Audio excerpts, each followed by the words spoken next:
तो बच्चे ना इसके पहले न्यूटन लॉ वाले में जब स्यूडो फोर्स आप लोगों ने पढ़ा था तब उस समय एक डिस्कशन हम लोग का हुआ था। और स्यूडो फोर्स के टाइम पर एक डिस्कशन ये हुआ था कि अगर कोई भी ऑब्जेक्ट मूव कर रहा हो, कोई भी ब्लॉक, और उसको दो तरीके के फ्रेम ऑफ रेफरेंस के थ्रू देखा जाए, ठीक है। फॉर एग्जांपल आपसे कहा गया था कि अगर कोई ब्लॉक है और वो किसी वेज पे हो, मान लें, है ना, आप एक ब्लॉक का कंसिडरेशन दो, और कुछ इस टाइप के क्वेश्चन हम लोगों ने किए थे कि अगर एक वेज है, उस वेज के ऊपर हमने कोई ब्लॉक रखा है अगर, और अगर ये वेज एक्सेलरेट कर रहा हो विद सम एक्सेलरेशन ए, और इस वेज के ऊपर से अगर आप किसी ऑब्जर्वर को लेकर के और इस स्मॉल एम मास को एनालाइज करो आप, तो इसको हम लोगों ने नॉन इनर्शियल फ्रेम कहा था क्योंकि एक्सेलरेट कर रहा था यहाँ पर। और कुछ पॉइंट्स आपसे कहे गए थे कि नॉन इनर्शियल फ्रेम्स के अंदर न्यूटन लॉ अगर आप यूज करना चाह रहे हो तो आपको उसके लिए कुछ कंसिडरेशन करनी पड़ती है फोर्सेस को लेकर के, मतलब कि जो ब्लॉक है उसमें रियल, हाँ जी, कि अगर हम दो फ्रेम्स को आपस में कंपेयर करें, एक इनर्शियल फ्रेम जो कि स्टेशनरी ऑब्जर्वर है, मान लें, इनर्शियल मतलब बेसिकली जो स्टेशनरी ऑब्जर्वर, और एक नॉन इनर्शियल मतलब जो एक्सेलरेट करे, तो इन दोनों के फ्री बॉडी डायग्राम्स में फर्क होता है। मतलब आपसे ये कहा गया था कि जो नॉन इनर्शियल फ्रेम है उसके अंदर एक एक्स्ट्रा फोर्स आप काउंट करते हो, और वो एक्स्ट्रा फोर्स स्यूडो फोर्स के नाम से पढ़ा गया था। क्या वैल्यू थी उसका और क्या डायरेक्शन था उसका, अगर आपसे पूछा जाए कि स्यूडो फोर्स का वैल्यू क्या था और उसका क्या डायरेक्शन था, तो मैग्नीट्यूड के लिए तो ये कहा गया था कि जो आप जिस मास को आप ऑब्जर्व कर रहे हो, मतलब मास जो कि आपने ऑब्जर्व किया, M observe multiplied by acceleration हम लेते थे, जो हमारा ऑब्जर्वर होगा उसका, यानी कि नॉन इनर्शियल फ्रेम का mass observe into acceleration of observer, ये इसकी मैग्नीट्यूड कही गई थी। और डायरेक्शन के बारे में कहा गया था कि स्यूडो फोर्स का जो डायरेक्शन देखना होगा हमेशा आपको, वो अगेंस्ट होता है, मतलब अपोजिट टू, मतलब माइनस टाइम करते थे। और किसके अपोजिट देखते थे हम लोग, against against to which vector, अगर आपसे पूछे जाए कौन सी वेक्टर के अपोजिट में स्यूडो फोर्स दिखाते थे, थोड़ा सा आप लोग बताओ। Direction of acceleration of non inertial frame, मतलब कि ऑब्जर्वर ना, मतलब पॉइंट ये है कि यस ऑब्जर्व, सर, हाँ, कि ऑब्जर्वर की जो एक्सेलरेशन होगी उसके अपोजिट साइड पर आप जाकर के एक स्यूडो फोर्स दिखाते थे। और मैग्नीट्यूड के लिए मास जो आप ऑब्जर्व कर रहे हो मल्टीप्लाइड बाय एक्सेलरेशन जो आप ऑब्जर्वर का है। ये कुछ डिस्कशन हुआ था हमारा प्रीवियस क्लासेस में। इसी को ना एक स्टेप आगे बढ़ाओगे आप, और आज जो डिस्कस करना है वो आपको एक रोटेटिंग फ्रेम्स के साथ डिस्कस करना है कि जब कभी भी आप किसी बॉडी को रोटेटिंग, हालांकि देखो ये बहुत डिफिकल्ट कंसेप्ट है, अगर आप इसको डीपली पढ़ोगे तो काफी टाइम टेकिंग है, मतलब अराउंड 45 मिनट्स का तो इसका मैथमेटिकल प्रूफ है सिर्फ, कि अगर हम रोटेटिंग, सर वो कोरियोलिस वो सब भी आ जाता है इसमें। जी जी हाँ, वो कंप्लीट एक प्रूफ है, वो कंप्लीट प्रूफ कराने में टाइम तो लगता है, बट क्लैरिटी वहीं से आती है। तो हम तो अभी स्किप कर रहे हैं उसको, आई मीन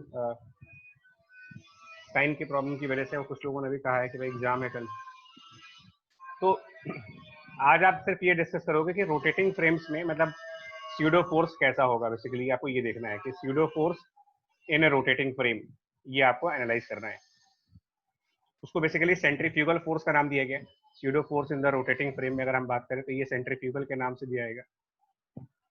इसकी कैरेक्टरिस्टिक पढ़नी है तुमको, और उसके अलावा कुछ एडवांस लेवल के पॉइंट्स भी डिस्कस करोगे आप। इसके पहले जो प्रीवियस लेक्चर थे वो एक बार आप रिकॉल कर लो, है ना। प्रीवियस लेक्चर्स में ये कहा गया था आपको, जो थ्योरी थी हमारी, वो ये कहा गया था कि जब आप सर्कुलर मोशन के टाइम पर बॉडी पर फोर्सेस दिखाते हो, है ना, कई सारे एग्जांपल्स हम लोगों ने किए थे, एक बार इसको रिकॉल कर लें आप जरा, इस वाले पॉइंट को, जिसमें हम लोगों ने ये कहा था कि जब नॉर्मल फोर्सेस जैसे friction, gravity, normal, tension and so, तो हम लोगों ने कहा था कि सेंट्रीपिटल फोर्स को क्या आप इसकी लिस्ट में ऐड करोगे, तो आंसर था कि नहीं, सेंट्रीपिटल फोर्स लिस्ट में ऐड नहीं होता। और उस समय ये कहा गया था कि जो फोर्सेस हमारे नॉर्मल डायग्राम्स में आते हैं उन्हीं फोर्सेस में से किसी एक को हम सेंट्रीपिटल का नाम प्रोवाइड कर देते हैं। और उसके कुछ एग्जाम्पल थे आपके, मैंने बार बार आपको चेकलिस्ट दी थी एक, ठीक है, एक चेकलिस्ट बताया था कि आपको फोर्सेस हमेशा इस चेकलिस्ट के पॉइंट ऑफ व्यू से देखना होता है। MG tension force, normal force, friction force, spring force, और किसी एक्सटर्नल पर्सन की वजह से अगर कोई फोर्स लग रहा है तो वो आप फोर्स कंसिडर करोगे। इनमें से किसी एक को हम लोगों ने सेंट्रीपिटल कहा था।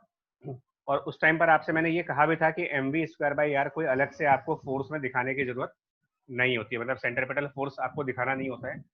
आप नॉर्मल फोर्सेस को दिखाते हो, जो रेगुलर फोर्सेस आप दिखाते हो उनमें से किसी एक को सेंट्रिपिटल फोर्स का नाम दे करके और उसको mv²/r के बराबर करते हो। चलो, तो एक बार इसको रिकॉल रखिएगा, बिकॉज आज जो भी है वो प्रीवियस लेक्चर से कनेक्टेड है, सब कुछ प्रीवियस लेक्चर से ही कनेक्टेड है जितना भी आप देख रहे हो। तो अब ये नेक्स्ट एक एग्जांपल है, इसको देखो आप, है ना, इस एग्जांपल को देखो जरा आप। इस एग्जांपल में क्या हो रहा है कि यहाँ पर दो ऑब्जर्वर्स हैं, एक इनर्शियल ऑब्जर्वर और एक नॉन इनर्शियल ऑब्जर्वर। इनको एनालाइज करो आप। और एक ब्लॉक है यहाँ पर, अगर आप देख सकते हो फिगर को, तो m मास का कोई एक ब्लॉक है और वो ब्लॉक एक टेबल के ऊपर है, बट वो टेबल रोटेट कर रहा है। यहाँ पर ये जो टेबल है इसकी एक एंगुलर स्पीड ओमेगा है, ओमेगा की एंगुलर स्पीड से रोटेट कर रहा है। और एक पर्सन ग्राउंड के ऊपर है जिसको आप इनर्शियल ऑब्जर्वर कह रहे हो फिगर ए के अंदर, और फिगर बी के अंदर उसी ब्लॉक को हम एनालाइज कर रहे हैं by some non inertial person जो कि ऑन द टेबल है, मतलब कि ऑब्जर्वर उसी टेबल के ऊपर है जो रोटेट कर रहा है यहाँ ओमेगा वेलोसिटी से। ये आपका कंसेप्ट है आज का, कि अगर आप ऑब्जर्वर को उस रोटेटिंग बॉडी के अंदर ही मान लें जिस रोटेटिंग बॉडी के ऊपर आपने इस मास को रखा है, तो किस टाइप से फ्री बॉडी डायग्राम बनेगा, और अगर ग्राउंड से देखेंगे तो किस टाइप का फ्री बॉडी डायग्राम बनेगा। और ये मास स्ट्रिंग से कनेक्टेड है। यहाँ पर आपको ये बता दें, ये मास यहाँ पर ब्लॉक सेंटर पर स्प्रिंग से कनेक्टेड है। तो पहले तो आप प्रीवियस लेक्चर को याद करो। प्रीवियस लेक्चर के हिसाब से एक बार फिर मैं उस चेकलिस्ट को यहाँ लिख रहा हूँ। mg tension force, normal force, friction force, spring force और कोई भी एक्सटर्नल फोर्स अगर आपको दिया जा रहा है क्वेश्चन में, तो इन चेकलिस्ट के हिसाब से देखा जाए तो इनर्शियल फ्रेम के हिसाब से एक नॉर्मल रिएक्शन फोर्स काम करेगा। यहाँ पर n दिखाओगे आप, नॉर्मल रिएक्शन फोर्स। उसके अलावा डाउनवर्ड डायरेक्शन में उसका mg दिखाओगे, और स्ट्रिंग से कनेक्टेड है तो आप यहाँ पर एक टेंशन फोर्स दिखाओगे। इसके अलावा mg टेंशन, नॉर्मल, फ्रिक्शन है नहीं। यहाँ पर हम ये मान के चल रहे हैं कि ये टेबल स्मूथ टेबल है, एज्यूम करके चल रहे हैं कि स्मूथ टेबल है, सो फ्रिक्शन नहीं दिखाएंगे। स्प्रिंग नहीं है तो वो भी नहीं दिखाओगे, और कोई एक्सटर्नल फोर्स नहीं लग रहा, वो भी नहीं दिखाएंगे। तो ये टोटल 3 फोर्सेस हैं हमारे पास।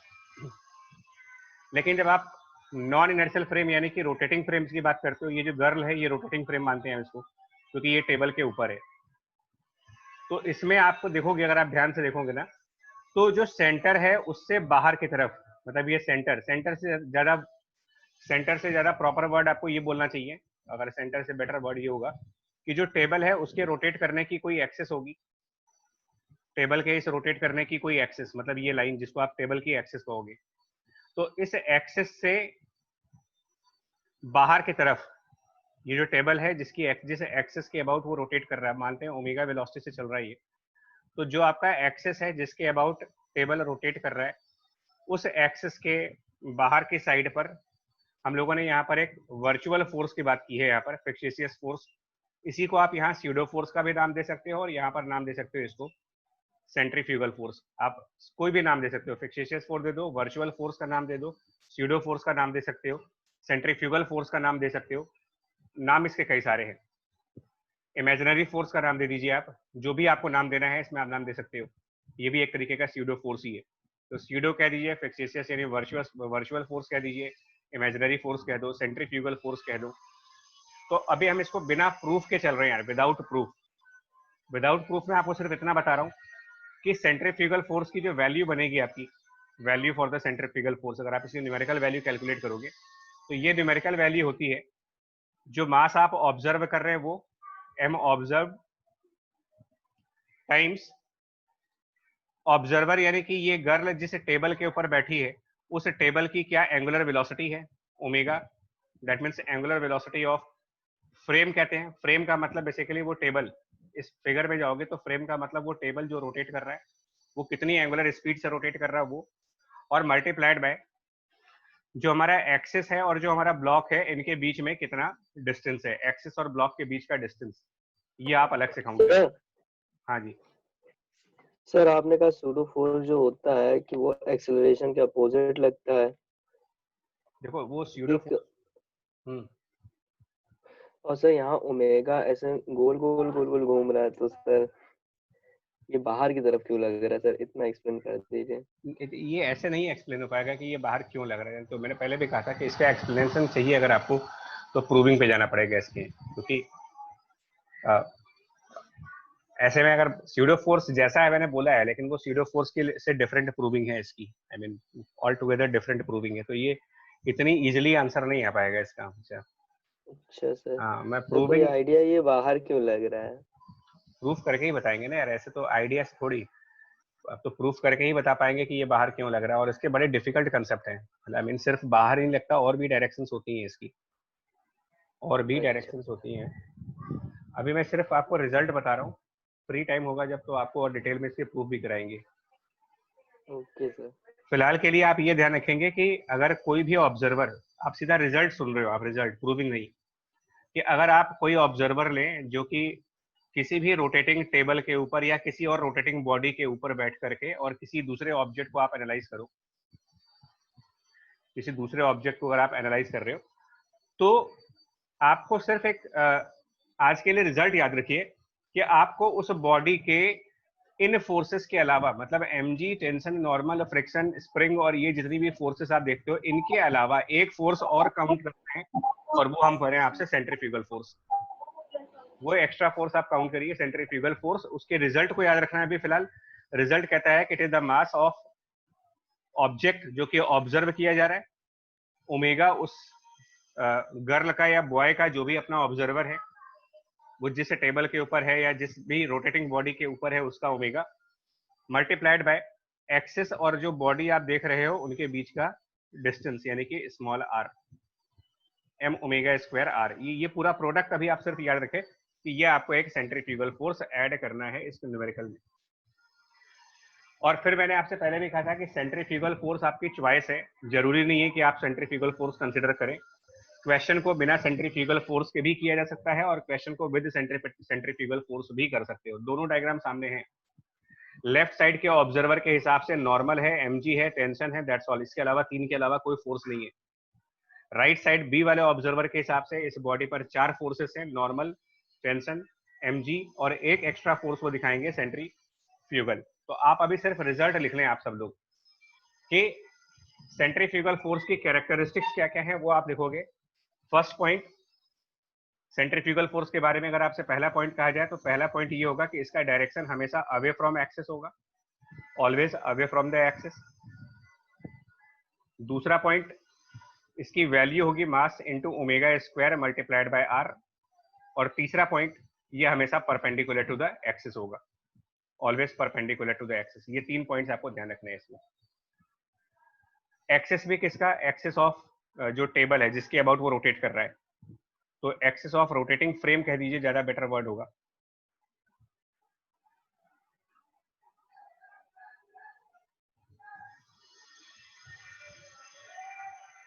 क्रिस, रेडियस वेक्टर अलग होता है यार, रेडियस वेक्टर कहना सही नहीं होगा यहाँ पर, रेडियस वेक्टर वर्ड प्रॉपर नहीं है। इसको perpendicular to axis of rotation ही ज्यादा बेटर वर्ड है सेंट्रीफ्यूगल फोर्स दिखाने के लिए।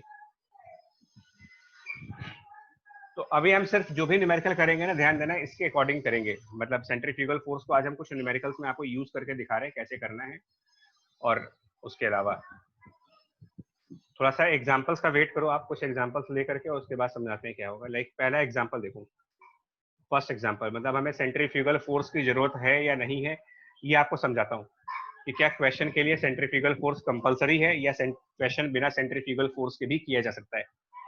तो मैं एक न्यूमेरिकल दे रहा हूँ, उसको ध्यान से देखिएगा। लाइक आप यही एग्जांपल जो भी पीछे था ना, उसी एग्जांपल को वापस देखते हैं कि ये जो टेबल था, सेम एग्जांपल जो पीछे आपने कंसिडर किया था, उसी एग्जांपल को फिर से देखो।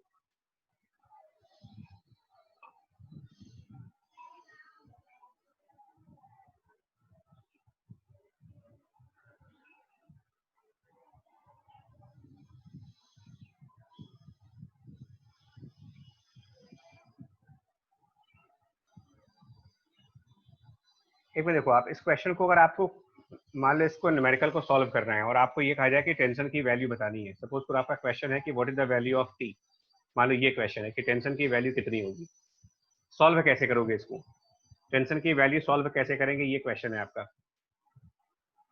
तो देखिए, अगर आप फिगर ए के अकॉर्डिंग चलती हो, तो फिगर ए के अकॉर्डिंग क्या है और फिगर बी के अकॉर्डिंग क्या है, देखो ध्यान से सोचना, फिगर ए और फिगर बी के अकॉर्डिंग फर्क क्या है। तो फिगर ए के अकॉर्डिंग आप सब लोग आंसर करिएगा। जो पर्सन ग्राउंड पे है, इसकी नजर में ये मास स्टेशनरी मास माना जाएगा या फिर ये मास सर्कुलर मोशन करता हुआ माना जाएगा। Circular motion. कटा हुआ। तो इसका मतलब मास इज इन, आप कह सकते हो कि mass is in basically motion, और वो भी किस टाइप का मोशन, तो आंसर है सर्कुलर। मास मोशन में है, सर्कुलर में। फिगर बी के हिसाब से जो ये गर्ल टेबल के ऊपर बैठ करके और ब्लॉक भी टेबल के ऊपर है, दोनों आमने सामने बैठे हैं, तो फिगर बी के हिसाब से यही वाला मास किस तरीके की कंडीशन में माना जाएगा? अगर रेस्ट। तो दोनों में ये फर्क हो गया। पहली बात तो ये डिफरेंस आएगा दोनों में, ठीक है। मैकेनिक्स में मैंने आपसे कहा था कि ये ऑब्जर्वेशन का गेम है बच्चा, आप जैसी ऑब्जर्वेशन लोगे उसके हिसाब से इक्वेशंस बनाओगे। अब नेक्स्ट पॉइंट पर आओ। फिगर ए के अकॉर्डिंग फोर्सेस कौन कौन सी लग रही हैं इसके ऊपर? तो फिगर ए के हिसाब से फोर्सेस के नाम पर एक mg का फोर्स है, एक में सुनना अभी, एक नॉर्मल रिएक्शन फोर्स है और एक टेंशन फोर्स है, बस। फिगर बी के हिसाब से चलेंगे तो भी आप यही फोर्स दिखाओगे, mg नॉर्मल, इधर टेंशन फोर्स। लेकिन यहाँ पर आपको एक एक्स्ट्रा फोर्स दिखाना पड़ेगा, ये थ्योरी का पार्ट आ रहा है अभी, कि अगर आपका ऑब्जर्वर भी रोटेट कर रहा है, मतलब ऑब्जर्वर उसी जगह पर है जहां पर बॉडी है और वो भी ओमेगा वेलोसिटी से रोटेट कर रहा है या कर रही है, तो आपको इस बॉडी पर सेंटर से, मतलब एक्सिस से बाहर की तरफ एक वर्चुअल फोर्स आपको दिखानी पड़ेगी, और वो वर्चुअल फोर्स आप इधर दिखाओगे, जिसकी वैल्यू को आप कहोगे m omega square multiplied bye जो भी इसका रेडियस होगा स्मॉल r। ये आप सेंट्रीफ्यूगल दिखा रहे हो। नंबर दोनों के फ्री बॉडी डायग्राम में फर्क है। अब दोनों अपने अपने अकॉर्डिंग न्यूटन लॉ को लगाएंगे। पर्सन ए के अकॉर्डिंग मास सर्कुलर मोशन में है, तो अगर कोई मास सर्कुलर मोशन कर रहा है तो उसके अंदर सेंट्रीपिटल एक्सेलरेशन होगा। तो पर्सन ए के हिसाब से ये जो मास है वो सेंटर की तरफ एक्सेलरेटेड है, और ये F equal to M A वाली इक्वेशन को फॉलो करेंगे, F equal to M A, और F equal to M A के हिसाब से एक्सेलरेशन के पैरेलल वाला फोर्स कैपिटल T है, तो capital T equal to mass into acceleration, और एक्सेलरेशन को हम सर्कुलर मोशन में रिप्लेस कर सकते हैं वेलोसिटी के साथ, तो एक्सेलरेशन को वेलोसिटी से रिप्लेस किया जा सकता है, तो ये v square divided by r, या फिर अगर आप ओमेगा के फॉर्म में लिखना चाहते हो इसको, तो सेम रिलेशन ओमेगा के फॉर्म में लिखने के लिए m omega square into r, ये बेसिकली ये कहेंगे। मतलब इनर्शियल ऑब्जर्वर के हिसाब से, क्योंकि मास सर्कुलर मोशन में है, और काइनेमेटिक्स में हम लोग ऑलरेडी बता चुके हैं आपसे, काइनेमेटिक्स में आपको ये चीज बताई जा चुकी है।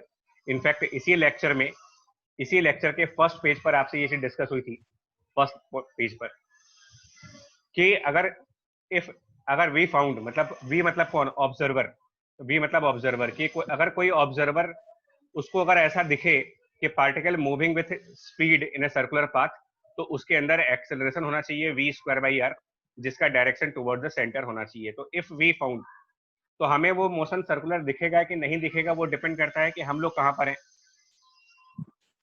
तो जिसके लिए वो सर्कुलर मोशन है उसके लिए एक्सेलरेशन हो रहा है, वो उसके हिसाब से F equal to M A वाली इक्वेशन को बना रहे हैं, जिसके सर्कुलर मोशन दिख रहा है। बट उस गर्ल को कोई सर्कुलर मोशन नहीं दिख रहा। अगर आप उस गर्ल के पॉइंट ऑफ व्यू से बात करेंगे तो उसके हिसाब से सर्कुलर मोशन नहीं है, उसके हिसाब से मास रेस्ट पे, तो वो रेस्ट के अकॉर्डिंग उसका कहना होगा, क्योंकि मास रेस्ट पे है, तो वो न्यूटन फर्स्ट लॉ के हिसाब से ये कहेगा या कहेगी कि sum of all forces should be equal to 0। दोनों के इक्वेशंस का फर्क है।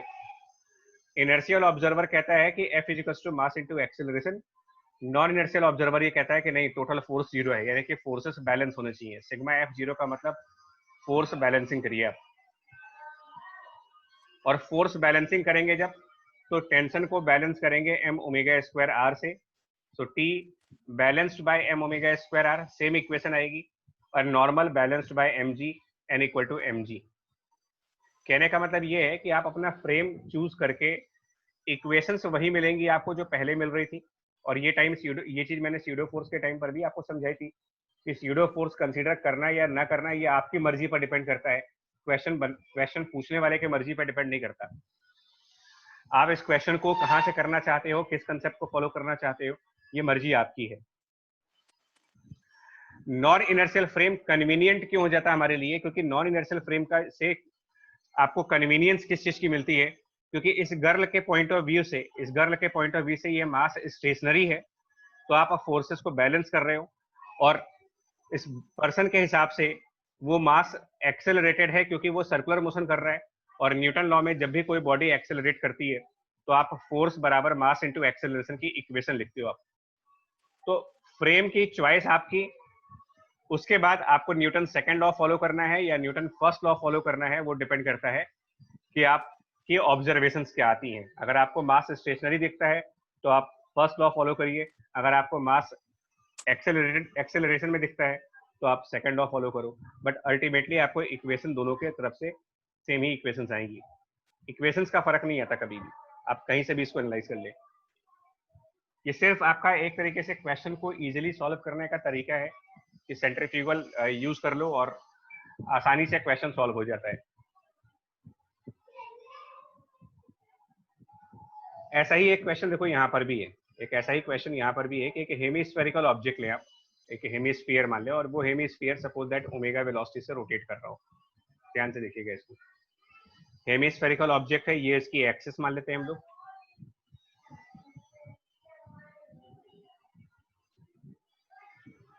सर्कुलर मोशन में, और ये मान लीजिए ओमेगा वेलोसिटी से रोटेट कर रहा है और ओमेगा कांस्टेंट है यहाँ पर, और इसके इनसाइड पर कोई पार्टिकल है। इस हेमिस्फीयर के इनसाइड में कोई m मास का एक पार्टिकल है जो कि हेमिस्फीयर की सेंटर से थीटा एंगल पर है, हेमिस्फीयर के सेंटर से थीटा एंगल पर। Radius of hemisphere capital R है, और ये आपके क्वेश्चन में दिया जा रहा है, ये क्वेश्चन का गिवन पार्ट है that small m is at rest with respect to hemisphere, ये दिया हुआ है क्वेश्चन में आपको। और ये भी दे रखा है कि म्यू 0 है, यानी फ्रिक्शन नहीं है यहाँ पर, राइट। अब आपको ओमेगा की वैल्यू बतानी है इन टर्म्स ऑफ, ओमेगा की value in terms of theta, capital R and G, इनके फॉर्म में आपको बताना है कि ओमेगा की क्या वैल्यू बनेगी। तो देखो चॉइस हमारी है यार, इसमें हम लोग इसको ग्राउंड फ्रेम से करना चाहते हैं या कहाँ से करना चाहते हैं, ये मेरी चॉइस पे होता है, ये आपकी चॉइस पे डिपेंड करता है।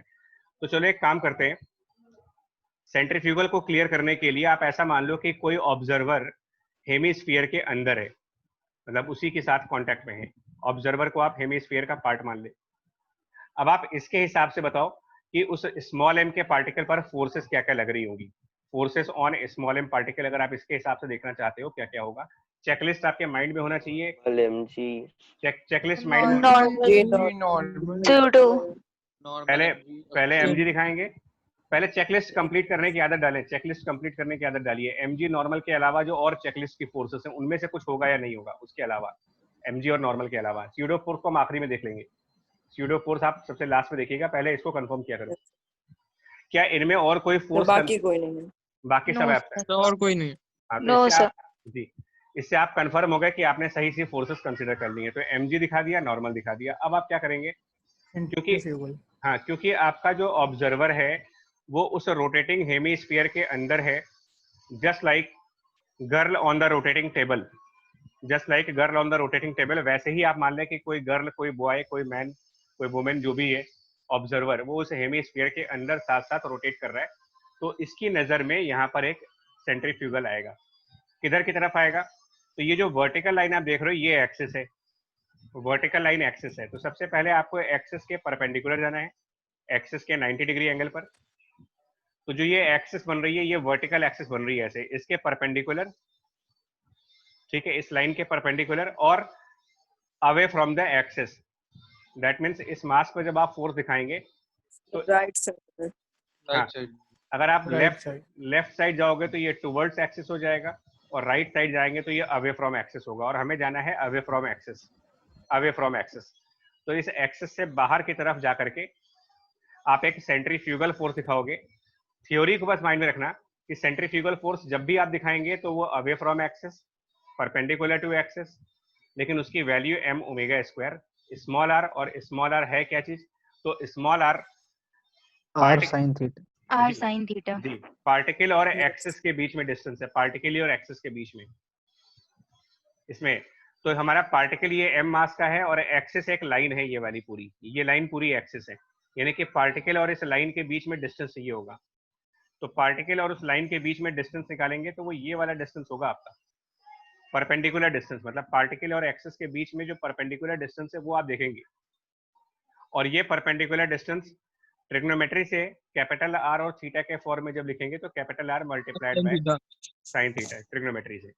तो जब आप सेंट्रीफ्यूगल फोर्स लिखोगे तो सेंट्रीफ्यूगल फोर्स में m ओमेगा स्क्वायर के साथ जो स्मॉल r आएगा वो बेसिकली परपेंडिकुलर डिस्टेंस आपको यूज करना है from the axis, perpendicular distance from axis. इस चीज पे ध्यान रखना क्योंकि यहीं पर गलती होती है, इसी पॉइंट पर न्यूमेरिकल्स में मिस्टेक हो जाती है और सारा क्वेश्चन खराब हो जाता है मेरा। अब आते हैं फ्री बॉडी डायग्राम के बाद अगला नंबर किस चीज का आएगा। फ्री बॉडी डायग्राम दिखाने के बाद जी बिगिन, इसके बाद आता है कि आपकी ऑब्जर्वेशंस क्या होती हैं। न्यूटन लॉ में यही चीजें हैं। सबसे पहले आपने फोर्सेस बनाई, अब इसके बाद आप ये बताएं कि इस ऑब्जर्वर की नजर में वो मास स्टेशनरी मास है या फिर वो मास एक्सेलरेटिंग मास है। स्टेशनरी तो स्टेशनरी स्टेशनरी ठीक है ना? हाँ, तो अगर इसके हिसाब से मतलब फोर्सेस ऑन मास आ गया नंबर 1, नंबर 2 उसका स्टेटस क्या है। मतलब स्टेटस का मतलब होता है कि वो एक्सेलरेट कर रहा है या रेस्ट पे है, तो आंसर है रेस्ट पे है। और अगर वो रेस्ट पे है तो नंबर 3 पॉइंट आता है, इसका मतलब सारे फोर्सेस का समेशन 0 होना चाहिए, यानी कि फोर्सेस सब एक दूसरे से बैलेंस होने चाहिए, फोर्सेस बैलेंस। अब जब फोर्सेस को बैलेंस करने की बात आती है तो उसके कंपोनेंट वाइज चलना पड़ता है आपको। तो डाउनवर्ड डायरेक्शन में mg, राइट साइड डायरेक्शन में m omega square small r, जिसको हम बाद में कैपिटल R sin थीटा करेंगे, और जो नॉर्मल फोर्स है इसको रिजॉल्व करेंगे। तो नॉर्मल फोर्स अगर ये वर्टिकल से थीटा एंगल बना रहा है तो यहाँ पर आप एक वर्टिकल लाइन बनाएंगे, तो यहाँ पे भी थीटा होगा, थीटा एंगल हो जाएगा। यहाँ थीटा बनेगा, और अगर ये थीटा बनेगा तो नॉर्मल का vertical component n cos theta और left side component n sin theta. तो बस इनको बैलेंस करना है आपको, बैलेंस करके इक्वेशंस तैयार करनी है। चौथा पॉइंट आ गया n sin theta equal to m omega square into small r, और दूसरा पॉइंट हो जाएगा n cos theta equal to mg। ये दो इक्वेशंस बनेंगी आपकी। अब इन दोनों इक्वेशंस को डिवाइड कर दो, तो डिवीजन से क्या होगा, ये n और n कैंसिल हो जाएंगे, मास और मास कैंसिल हो जाएंगे, और ओमेगा की वैल्यू आप निकाल सकते हैं यहाँ से, जो स्ट्रेट फॉरवर्ड रूट ऑफ, और स्मॉल r को रिप्लेस करना होगा पहले आपको। स्मॉल r रिप्लेस कर दीजिए, स्मॉल r को रिप्लेस करेंगे कैपिटल R sin थीटा से, root over G upon R cos theta. अब जो भी आंसर आ जाए इसको सॉल्व करके, स्मॉल r की जगह कैपिटल R sin थीटा। ठीक है, ऐसे करिएगा इसको। और कुछ क्वेश्चन अभी करके देखते हैं। अभी हम लोग कुछ और न्यूमेरिकल करके देखेंगे तो आपको समझ में आएगा किस तरीके से कर रहे हैं। एक और एग्जांपल देखो आप,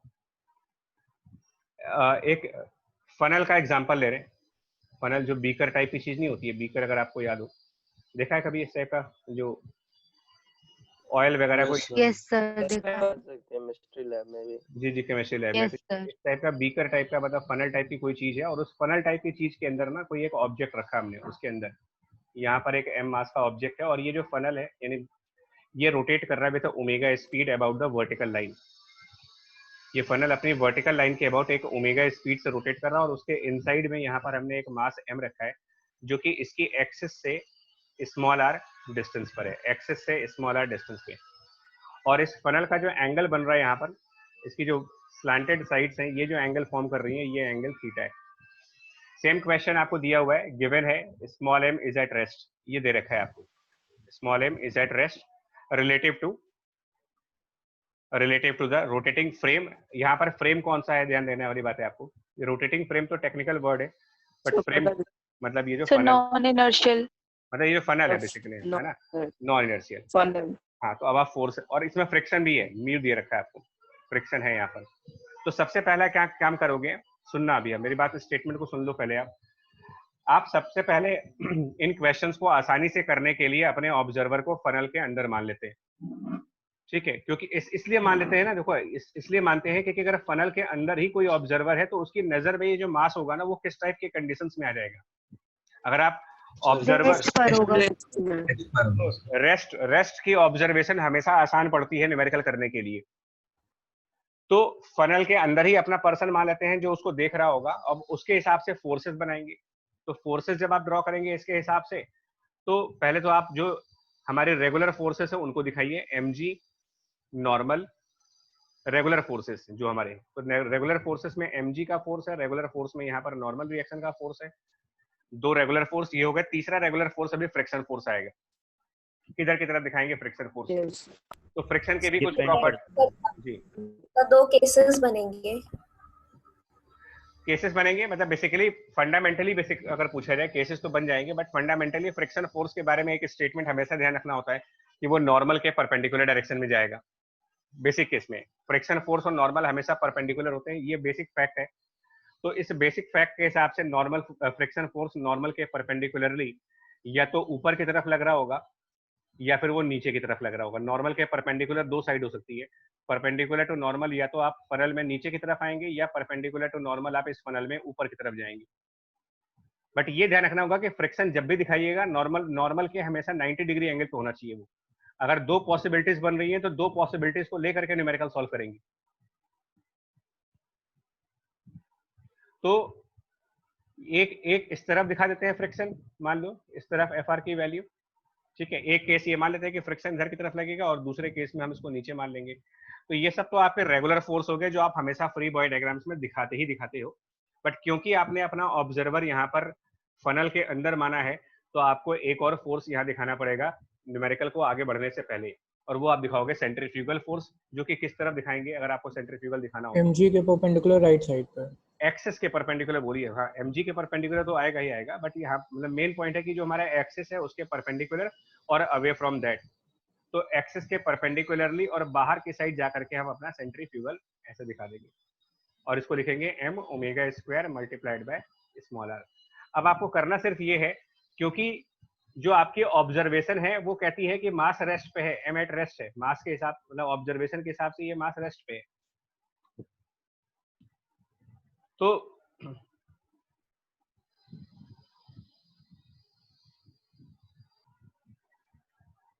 चलिए देखो अब इसको, तो फिर से अब इसके आगे क्या करोगे ना, जब आपने ये डायग्राम बना लिया तो इसके बाद क्या करना है आपको, मास रेस्ट पे है और आप इस स्टेटमेंट के हिसाब से, ठीक है, मास रेस्ट पे है और इसके हिसाब से आप फोर्सेस को बैलेंस कर दें, जितने भी फोर्सेस हैं उनको बैलेंस कर दीजिए क्योंकि मास रेस्ट पे है। देखो इतने दिनों में न्यूटन लॉ के अंदर आप ये बात समझ गए कि टोटल 3 स्टेप्स होते हैं। नंबर 1 स्टेप होता है कि आप फोर्सेस क्या दिखाते हो, नंबर 2 स्टेप होता है कि आपकी ऑब्जर्वेशन क्या है। अगर आपको मास एक्सेलरेटिंग दिखता है तो आप F इक्वल टू ma लगाइए, और अगर आपको मास रेस्ट पे दिखता है तो आप सारी फोर्सेस को बैलेंस कर दीजिए। तो नंबर 3 पर आते हैं, इनको बैलेंस करने के लिए क्या करेंगे, कौन सा फोर्स किसको बैलेंस करेगा, एक ये डाउट आता है। तो देखो अगर आप ध्यान से देखोगे तो ये सब फोर्सेस अलग अलग डायरेक्शंस में भाग रहे हैं। जितने भी फोर्सेस आप देख रहे हो इनकी डायरेक्शन नहीं, एक बच्चा एक मिनट, mg डाउनवर्ड डायरेक्शन में जा रहा है, नॉर्मल इस डायरेक्शन में जा रहा है। सारे बच्चों को देख लो ना, अभी सब लोग हैं यहाँ पर। देखो फ्रिक्शन हमारा जो है वो इस तरफ है, सेंट्रीफ्यूगल फोर्स इस तरफ है। देखो बड़ा आसान सा तरीका है यार, आपको जो चेकलिस्ट बनाई है ना उस चेकलिस्ट को ध्यान रखिएगा, बहुत हेल्पफुल होता है, बहुत ज्यादा हेल्प करता है वो आपको। चेकलिस्ट के हिसाब से आप सारी फोर्सेस को दिखाने के बाद आखिरी में ये देख लो कि सीडो दिखाना है या नहीं दिखाना है। सीडो दिखा दिया, अब इसके बाद आप क्या करेंगे, रेस्ट पे लाने के लिए बैलेंस करेंगे। लेकिन जब सब फोर्सेस अलग अलग डायरेक्शन में आते हैं तो क्वेश्चन ये उठता है कि हम किसको किससे बैलेंस कर दें, क्योंकि बैलेंसिंग में एक्स कंपोनेंट बैलेंस किए जाते हैं और वाई कंपोनेंट। इसका मतलब यहाँ रिजॉल्व करना पड़ेगा आपको। तो रिजॉल्व करने के लिए आप कोऑर्डिनेट एक्सेस क्या मानते हो, किसको एक्स एक्सेस मान ले और किसको वाई एक्सेस मान ले, ये भी एक क्वेश्चन आता है कि आप एक्स एक्सेस और वाई एक्सेस किसको मानेंगे। तो एक हमारी कॉमन प्रैक्टिस के थ्रू, ये कोई लॉ नहीं है बट एक रेगुलर प्रैक्टिस चलती आ रही है इंक्लाइंड प्लेन के प्रोजेक्टाइल। बैलेंस तो सर किसी भी लाइन में कहीं पे भी किसी को भी कंपोनेंट करके कर सकते हैं। बिल्कुल बिल्कुल कर सकते हैं, कंपोनेंट तो आप किसी को भी कर सकते हो, बट मेरा पॉइंट है कि कन्वीनियंट क्या रहेगा ये क्वेश्चन है।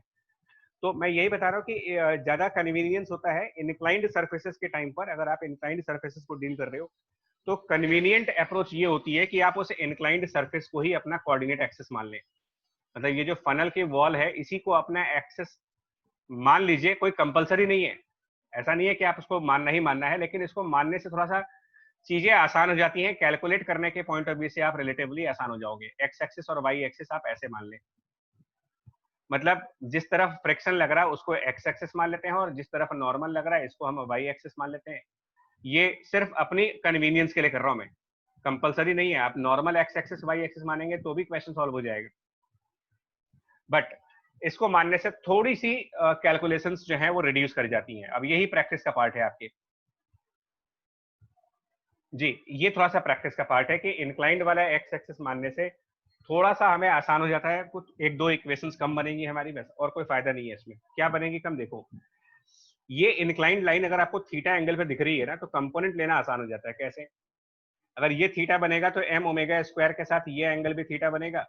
अब अगर आप m ओमेगा स्क्वायर r को रिजोल्व करते हो तो ये जो m omega square right side आपको दिख रहा है, इसका एक कंपोनेंट फ्रिक्शन की डायरेक्शन में चला जाएगा, तो वो हो जाएगा m omega square r into cos theta, और इसका एक कंपोनेंट नॉर्मल के अपोजिट साइड पे चला जाएगा, और वो लिख दोगे आप m omega square r sine of theta.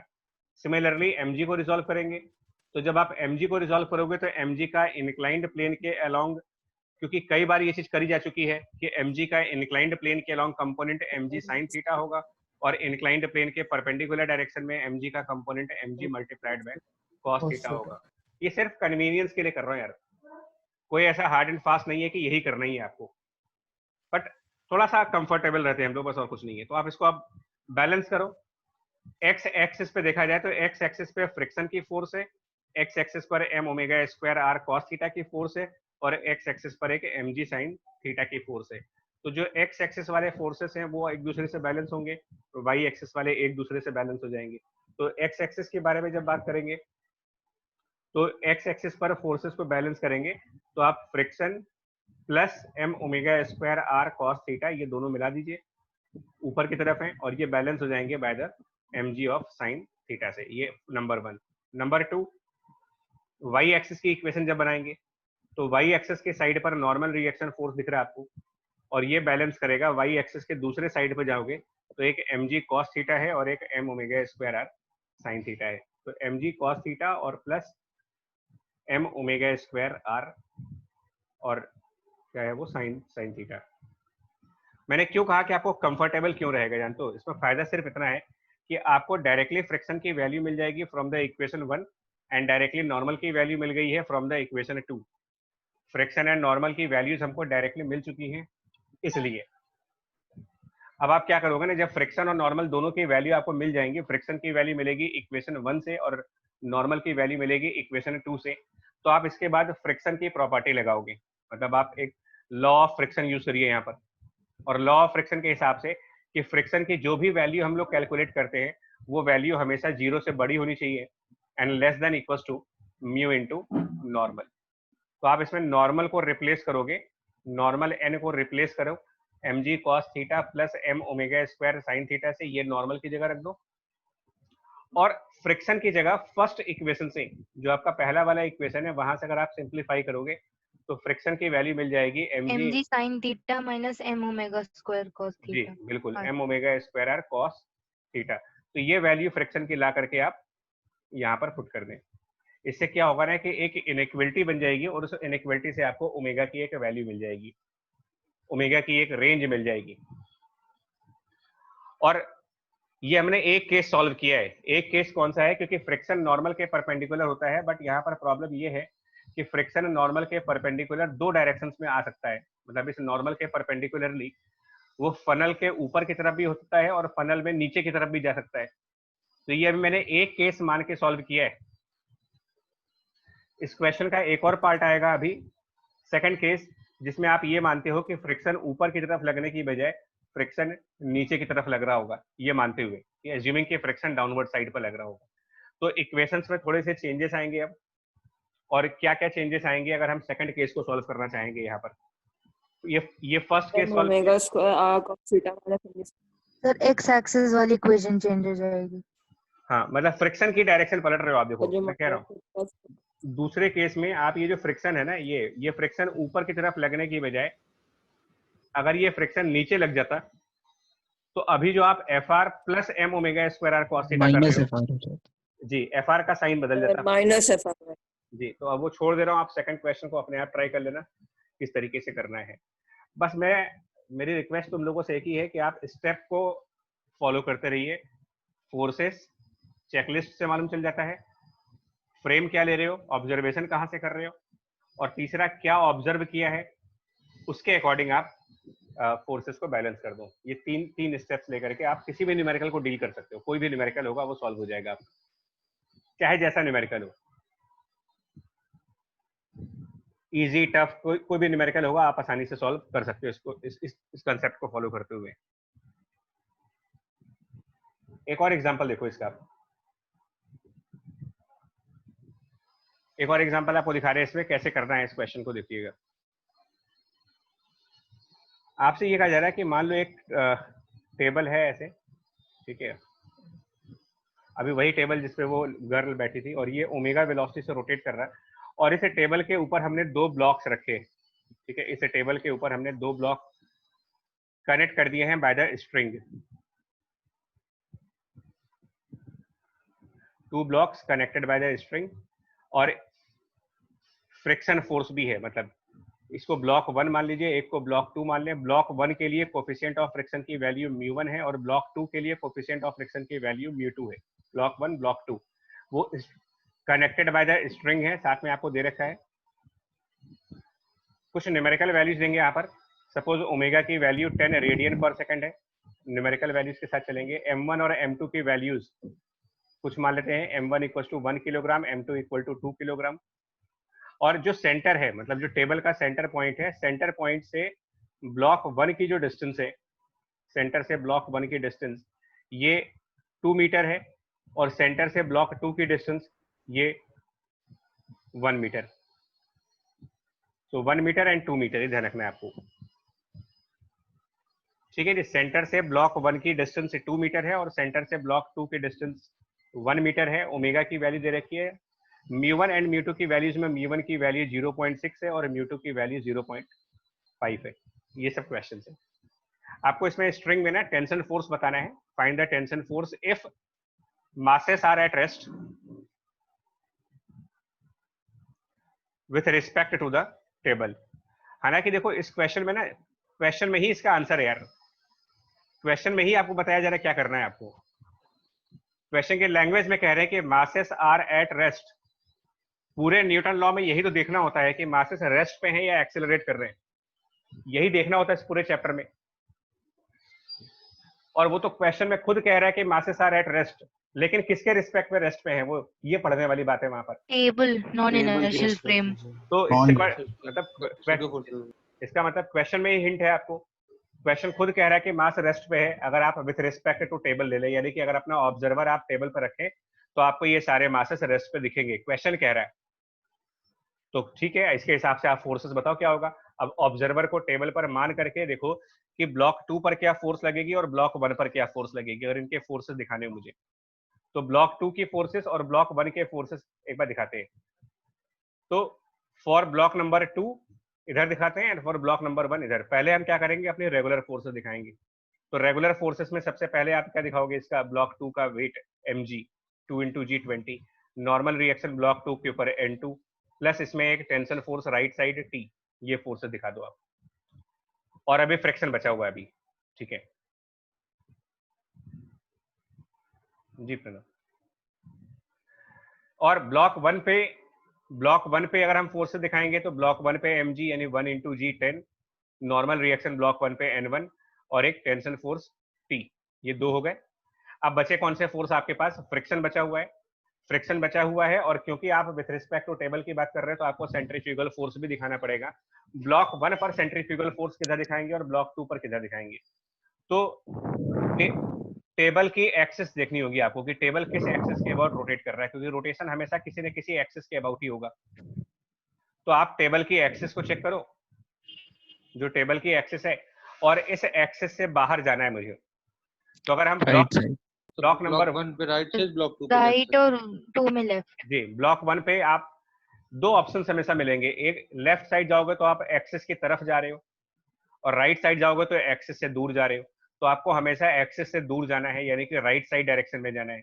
तो राइट साइड डायरेक्शन में जाएंगे तो यहाँ पर एक सेंट्रीफ्यूगल, जो कि मास ऑफ 1 × ω² और डिस्टेंस ऑफ 1। अब इसकी न्यूमेरिकल वैल्यू देखें अगर, तो न्यूमेरिकल वैल्यू में मास ऑफ 1 इज 1 किलोग्राम, ω² हो जाएगा 100, और r1 2 मीटर है। तो कुल मिलाकर के इनकी अगर न्यूमेरिकल वैल्यू पुट कर दो आप, तो ये मेरे ख्याल से 200 न्यूटन आ जाएगा। और ब्लॉक 2 पर सेंट्रीफ्यूगल फोर्स बाहर की तरफ दिखाना है, वो m2 ω² r2 होगा। अब आप इसकी न्यूमेरिकल वैल्यू पुट कर दो, m2 की वैल्यू 2 किलोग्राम, ω² की वैल्यू 100, और r2 की वैल्यू 1 मीटर 200 न्यूटन। अब आपको बताना है फ्रिक्शन फोर्स किधर लग रहा होगा। इस क्वेश्चन में फ्रिक्शन की वैल्यू किधर आएगी, फ्रिक्शन की डायरेक्शन किधर आएगी। तो फ्रिक्शन की डायरेक्शन, इसलिए मैंने, देखो आप मेरे लॉजिक को समझो कि हम लोगों ने फ्रिक्शन को लास्ट में क्यों देखा है। मतलब ये सब कोई रैंडम तरीका नहीं है, सब लॉजिकल तरीका है। देखिए आप मुझे एक बताओ कि अगर कोई मास रेस्ट पे है, मैं आपको ना फिर से अपना पहला लेक्चर याद कराता हूँ, फ्रिक्शन का फर्स्ट लेक्चर फ्रिक्शन का ये था कि अगर कोई मास m ग्राउंड के ऊपर रेस्ट पे है, ग्राउंड के ऊपर, और हम उस पर कोई भी फोर्स अप्लाई ना करें, कोई भी फोर्स आप ना अप्लाई करो, क्या कहाँ दिखाओगे फ्रिक्शन फोर्स इसके ऊपर? सर इस पे नहीं होगा तो इससे फ्रिक्शन। कोई फ्रिक्शन फोर्स नहीं। तो 0। मतलब फ्रिक्शन रेस्ट वाली बॉडी पे नहीं लगता। सर रेस्ट वाली पे लगता है, मगर फोर्स वाली पे फोर्स भी लगनी चाहिए सर। फोर्स लग रही हो, वो मूव ना कर रहा हो तो स्टैटिक हो जाएगा। शाबाश। कि अगर हम इसके ऊपर कोई एक्सटर्नल फोर्स लगाएं, मान लो इसको पुश करें और उसके बाद भी ये रेस्ट पे हो, फोर्स लगाने के बाद भी ये रेस्ट पे हो, तब स्टैटिक फ्रिक्शन लग जाएगा। लेफ्ट साइड लगेगा। लेफ्ट साइड लगेगा। Yes sir. ठीक है, मैंने इसी पॉइंट को यहाँ पर चेक करने के लिए फ्रिक्शन को होल्ड किया हुआ है, क्योंकि देखो आपके क्वेश्चन में क्या कहा गया है, मासेस आर एट रेस्ट। ठीक है, ये कहा तो गया ना कि मासेस रेस्ट पे हैं। तो रेस्ट पे होने पे दो बातें हो सकती है ना, कि बॉडी रेस्ट पे है और उसके ऊपर कोई फोर्स नहीं लगाया जा रहा, तो आप कहोगे फ्रिक्शन 0 है। दूसरी पॉसिबिलिटी क्या है, बॉडी रेस्ट पे है लेकिन तब रेस्ट पे है जब आपने कोई फोर्स लगा रखी है उसके ऊपर। तो रेस्ट पे होने पे आपको हमेशा ये दोनों चीजें चेक करनी पड़ती हैं कि क्या वो फोर्स की एब्सेंस में रेस्ट पे है या फोर्स की प्रेजेंस में रेस्ट पे है। जी प्रणव, ये बात चेक करनी होती है, क्योंकि रेस्ट पे होने में थोड़ा सा कंफ्यूजन आता है। देखो रेस्ट पे होने पर स्टैटिक फ्रिक्शन लगता है, लेकिन तब लगता है जब कोई फोर्स प्रेजेंट हो। तो ये हम कैसे, जरूरत पड़ने पर। जी ये कैसे पता लगाओगे ब्लॉक 1 पे फ्रिक्शन होगा या नहीं होगा?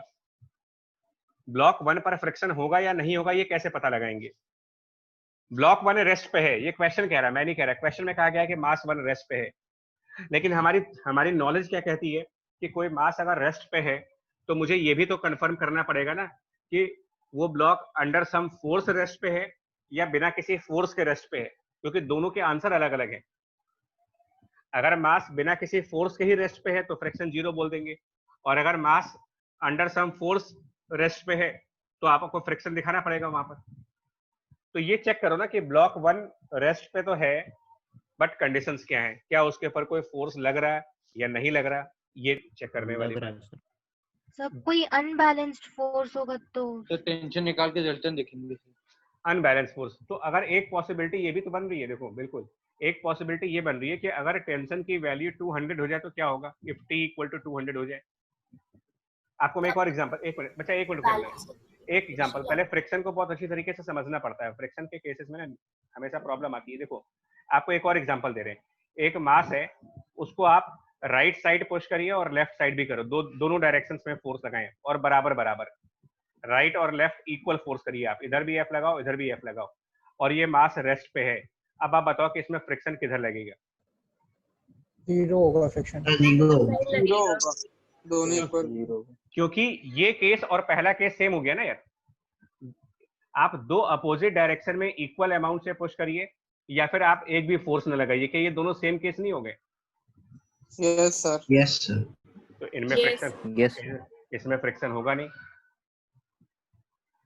तो अगर टेंशन की वैल्यू 200 हो जाती है तो सिचुएशन क्या बन जाएगी? अगर टेंशन T इक्वल टू 200 हो गया तो फ्रिक्शन 0। फ्रिक्शन मैक्सिमम लगेगा। तो और ब्लॉक 2 पर भी। तो ये इसका मतलब इस क्वेश्चन में एक्चुअल में फ्रिक्शन लग ही नहीं रहा होगा। जानते क्यों नहीं लग रहा होगा? आप बताओ कि फ्रिक्शन क्यों नहीं लग रहा होगा इस क्वेश्चन में? मैं कह रहा हूँ फ्रिक्शन लग ही नहीं रहा होगा इस क्वेश्चन।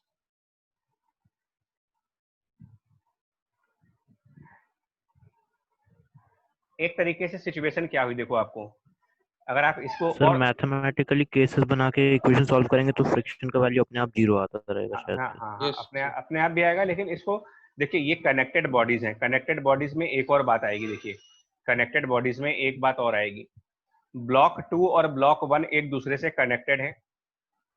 आप ब्लॉक 1 को राइट साइड सेंट्रीफ्यूगल फोर्स 200 लगा रहे हो, अगर आप दोनों के डायग्राम एक से 200 का फोर्स इधर लग रहा है और ब्लॉक 2 के ऊपर centrifugal force left side direction में 200 लग रहा है। सेंट्रीफ्यूगल। इसके अलावा आप क्या कह रहे हो, ब्लॉक 2 के ऊपर राइट साइड टेंशन है और ब्लॉक 1 के ऊपर लेफ्ट साइड टेंशन है। नॉर्मल और mg को भी आप छोड़ दो, वो वर्टिकल फोर्सेस है। तो अगर मैं 1 और 2 को मिला करके देखूं, 1 और 2 को मिला करके अगर आप एक यूनिट मान लो, एक सिंगल यूनिट मान लो, 1 और 2 मिला करके एक यूनिट मानिए इसको, तो अब बताओ इस पूरे यूनिट पर कितना कितना फोर्स है? इस तो पूरे टेंशन कैंसिल हो जाएगा, जीरो जीरो है सर। तो इसका जीरो। इसका मतलब फोर्स लग ही नहीं रहा इस केस में। क्वेश्चन में फोर्स लग ही नहीं रहा है, और फोर्स नहीं लग रहा है इस वजह से आप क्या कहोगे, फ्रिक्शन फोर्स इस न्यूमेरिकल में आएगा ही नहीं। ये मैंने डेटा इस तरीके से जानबूझ के लिया हुआ है कि फ्रिक्शन होने के बावजूद भी मेरा आंसर फ्रिक्शन इक्वल टू 0 होगा। मतलब एक्चुअली इसमें क्या होगा कि टेंशन की वैल्यू 200 के बराबर हो जाएगी, T इक्वल टू 200, और मास 2 के भी फोर्स बैलेंस हो जाएंगे और मास 1 के भी फोर्सेस बैलेंस हो जाएंगे टेंशन बराबर 200 करने पर। और फ्रिक्शन अगर 0 आ रहा तो आप इतना सरप्राइज मत हो जाना, मतलब इतना शॉक होने की कोई जरूरत नहीं है। फ्रिक्शन 0 आ सकता है, वो उसकी मिनिमम वैल्यू है, तो इसमें ऐसी कोई बड़ी बात नहीं है कि फ्रिक्शन 0 क्यों आ रहा है। आया बात आपको समझ में? ये यस सर। Yes sir.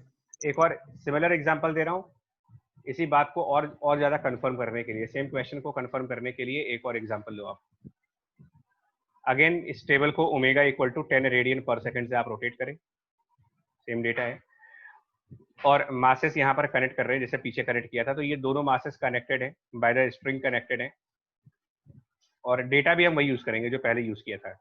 ये M1 1 किलोग्राम और M2 2 किलोग्राम। तो ये 1 किलोग्राम वाला ऑब्जेक्ट है और ये 2 किलोग्राम वाला ऑब्जेक्ट है, लेकिन अब की बार हमने एक काम किया, दोनों सेंटर से बराबर बराबर डिस्टेंस पर हैं। मतलब सेंटर से 2 मीटर के डिस्टेंस पर 1 किलोग्राम भी है और सेंटर से 2 मीटर के डिस्टेंस पर 2 किलोग्राम भी है, दोनों के डिस्टेंसेस बराबर है। और अब μ1 की वैल्यू यहाँ पर है 0.6 की और यहाँ पर μ2 की वैल्यू है 0.5 की। अब आप यहाँ पर फोर्सेस दिखाओ, कैसे दिखाओगे? और वो दे रखा है आपको, अगेन दे रखा है कि मासेस आर एट रेस्ट, ये गिवन है। फ्रिक्शन लगेगा। Masses are at rest relative to table, ये दे रखा है आपको। टेबल पर देखने पर आपको रेस्ट पे दिखेंगे।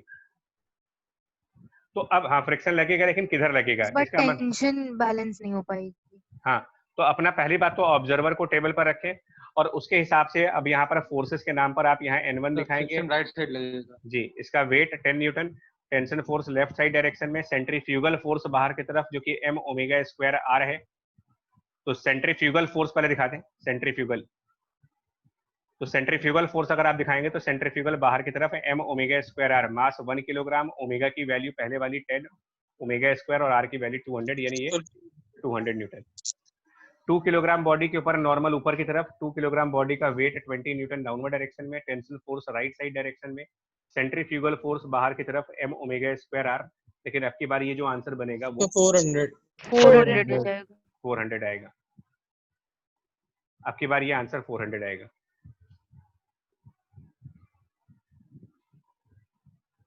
और अब फ्रिक्शन फोर्स देखना है, तो अब फ्रिक्शन फोर्स किधर दिखाएंगे? क्योंकि फ्रिक्शन हमेशा, देखिए मैं आपसे फिर बोल रहा हूँ, जब आपके न्यूमेरिकल में ये कहा जाए कि मासेस रेस्ट पे हैं तो फ्रिक्शन को सबसे आखिरी में देखा करो। कैसे?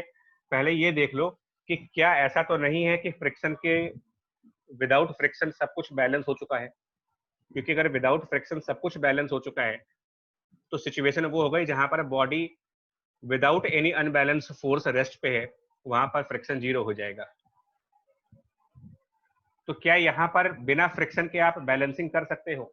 2 किलोग्राम बॉडी पर लेफ्ट साइड डायरेक्शन में 400 न्यूटन की फोर्स लग रही है और 1 किलोग्राम बॉडी पर राइट साइड 200 न्यूटन की फोर्स लग रही है। इमेजिन करो कि दो बॉडीज अगर आपस में कनेक्टेड है, 2 किलोग्राम कनेक्टेड बाय 1 किलोग्राम, और आप ऐसे इमेजिन करो कि एक पर्सन 2 किलोग्राम को लेफ्ट साइड पुल कर रहा हो 400 न्यूटन से और एक पर्सन 1 किलोग्राम को राइट साइड पुल कर रहा हो 200 न्यूटन से, तो ओवरऑल ये पूरा यूनिट किस तरफ जाएगा? मतलब कंप्लीट यूनिट की लेफ्ट साइड जाएगा। मतलब इस यूनिट की टेंडेंसी लेफ्ट साइड है सर, तो फ्रिक्शन राइट साइड लग जाएगा। टेंडेंसी लेफ्ट साइड है, यानी कि फ्रिक्शन फोर्स लगेगा, लेकिन फ्रिक्शन फोर्स किधर लगेगा? तो ये राइट साइड। 2 किलोग्राम के ऊपर friction force F2 right side direction में, 1 किलोग्राम के ऊपर friction force F2 right side direction में। अब इक्वेशन F1, अब आप इक्वेशंस क्या बनाओगे यहाँ पर, इनकी क्या इक्वेशंस बनेगी, इक्वेशंस कैसे बनाएंगे, देखो इनको सॉल्व करने की क्या इक्वेशंस बनेगी।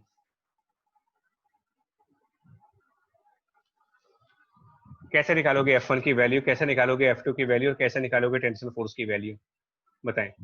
F1T हो जाएगा। चलो 2 किलोग्राम के लिए क्या करोगे, फॉर द 2 किलोग्राम ऑब्जेक्ट आप इक्वेशंस बनाओगे तो ये बनाओगे 400 जो कि लेफ्ट साइड डायरेक्शन में है और राइट साइड डायरेक्शन में T और F2 लग रहे हैं, दो फोर्सेस, तो T प्लस F2, चलो ये हो गया 2 किलोग्राम बॉडी के लिए फर्स्ट इक्वेशन।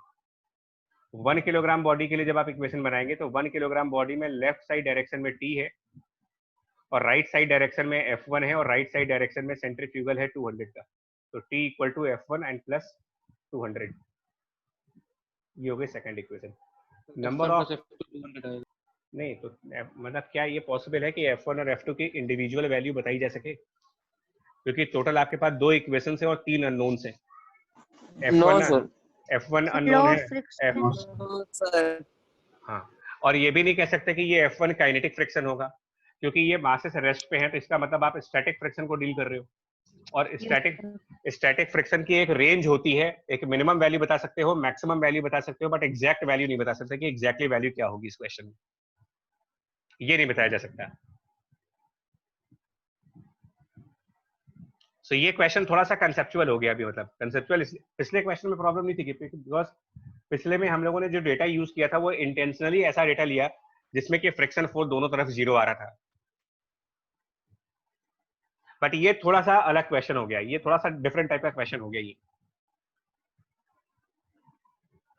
अब इसका आंसर कैसे आएगा वो सुनो, अभी आप इसका आंसर कैसे देंगे।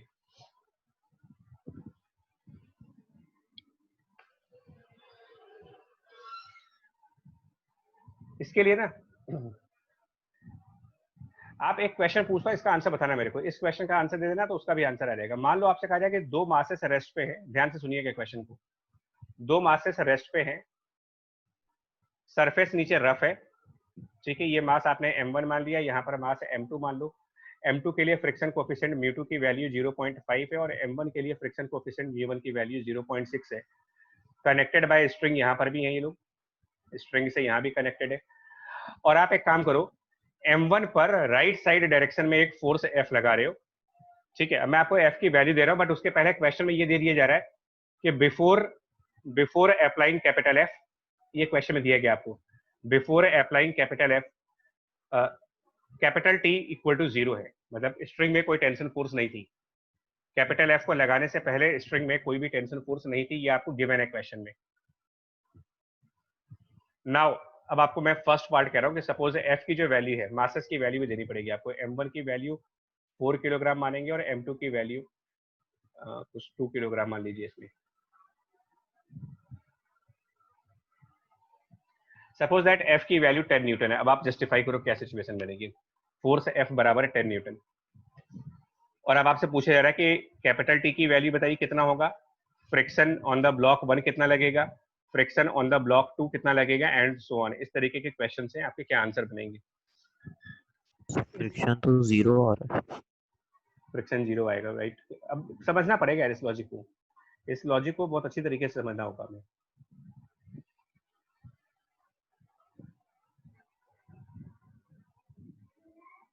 देखो ये जो लाइन दी जा रही है ना आपको यार, कि before applying force tension was 0। अब आपसे पहले क्वेश्चन पूछता हूँ, स्ट्रिंग में टेंशन फोर्स कब आएगी? एक स्ट्रिंग रखी हुई है तो क्या अपने आप उसमें जब टेंशन, टाइट होगा स्ट्रिंग, जब खिंचाव आएगा तभी टेंशन आएगी। टाइट होगा तो उसको पुल करेंगे ना फिर हम। यस जब आप स्ट्रिंग को पुल, कोई स्ट्रिंग, कोई रस्सी है, कोई रस्सी अपने आप तो टाइट हो नहीं जाएगी जब तक आप उसको खींचोगे नहीं। तो स्ट्रिंग का जो राइट वाला एंड ए है और स्ट्रिंग का लेफ्ट वाला एंड बी, ध्यान से सुनना आप, तो जब तक आप इस स्ट्रिंग को पुल नहीं करोगे तब तक तो टेंशन आने वाली नहीं है इसके अंदर। और स्ट्रिंग पुल कब होगा, मतलब स्ट्रिंग में खिंचाव कब आएगा, स्ट्रिंग टाइट कब होगी, जब ब्लॉक m1 फॉरवर्ड मोशन करना चालू करे। आप इसको ऐसे मान ले, ऐसे मान ले कि 2 मासेस है m2 और m1 और उनके बीच में एक रस्सी है और वो रस्सी लूज है, लूज स्ट्रिंग है, तो ये टाइट कब होगी? जब अगर मान लो M1, क्या जब तक M1 चलेगा नहीं, दोनों रेस्ट पे पड़े रहे, तो क्या अपने आप ये रस्सी टाइट हो जाएगी? नहीं sir. No sir. No sir. ये टाइट तब होगी जब M1 आगे बढ़े। तो पहले क्या होगा कि जब आप F इक्वल टू 10 न्यूटन का फोर्स यहाँ लगाओगे ना, जैसे ही आप 10 न्यूटन की फोर्स यहाँ लगाएंगे, पहले तो आप ये चेक करो कि क्या M1 आगे मोशन करेगा या नहीं करेगा। तो ये कैसे पता लगाएंगे? M1 का लिमिटिंग फ्रिक्शन फोर्स कितना है? M1 का लिमिटिंग फ्रिक्शन, हाँ सर 22। हाँ, और इसको मैं ऐसे भी समझा देता हूँ, एक ऐसे भी समझो। मान लो अगर स्ट्रिंग ना होती तब क्या होता? सपोज स्ट्रिंग है ही नहीं, चलो मान लीजिए M1 अकेला है, अब बताओ क्या M1 चलेगा? नहीं सर, तब भी नहीं चलता। नो सर, नहीं चलेगा। क्यों नहीं चलेगा फिर? सर लिमिटिंग फ्रिक्शन, क्योंकि लिमिटिंग फ्रिक्शन तो फिर फ्रिक्शन की वैल्यू 10 न्यूटन हो जाएगी। तो इसका मतलब अगर मान लो रस्सी ना भी होती, अगर रस्सी नहीं भी होती तो भी M1 फोर्स रेस्ट पे होता, तब भी M1 रेस्ट पे होता, क्योंकि फ्रिक्शन फोर्स जो होता है वो उसको एडजस्ट कर देता है। यानी फ्रिक्शन कितना लगेगा? 10 न्यूटन लगेगा, या फिर उसकी जो लिमिटिंग वैल्यू है उसके बराबर दिखाओगे इसमें? 10 न्यूटन। 10 न्यूटन लगेगा।